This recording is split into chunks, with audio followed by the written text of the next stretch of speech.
We provide you the platform to turn your dreams into reality. Give wings to your aspirations with KR Mangalam University. Iran और Israel के बीच जैसे ही संघर्ष शुरू हुआ वैसे ही पूरी दुनिया की चिंता बढ़ गई। सवाल उठने लगे कि इसका असर भारत और दुनिया के शेयर बाजारों पर होगा। क्या इससे महंगाई बढ़ जाएगी? क्या इससे गैस और कच्चे तेल की कीमतें भी बढ़ जाएगी? दरअसल 13 जून को जब से दोनों देशों के बीच लड़ाई शुरू हुई, कच्चे तेल की कीमतों में लगभग 11% की बढ़ोतरी हुई। 12 जून को ये $67.34 प्रति बैरल से बढ़कर लगभग $74.6 प्रति बैरल तक पहुंच गई। कई ग्लोबल फाइनेंशियल फर्म का ऐसा अनुमान है कि अगर ये संकट जारी रहता है तो तेल की कीमतें 100 प्रति बैरल को पार कर सकती है। ऐसे में सवाल है कि भारत में पेट्रोल और डीजल के दाम बढ़ेंगे। ये सवाल इसीलिए क्योंकि ईरान के पास तेल और गैस का बड़ा भंडार है।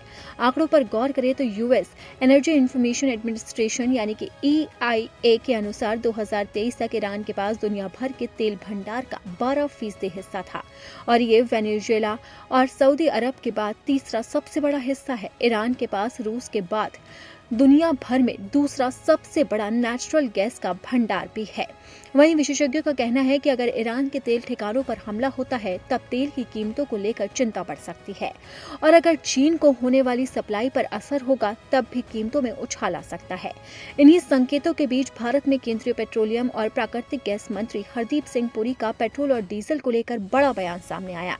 केंद्रीय पेट्रोलियम और प्राकृतिक गैस मंत्री हरदीप सिंह पुरी ने कहा कि वैश्विक अनिश्चितताओं के बावजूद कच्चे तेल की न तो कोई कमी होगी और ईंधन की कीमतों में भी स्थिरता का अनुमान है।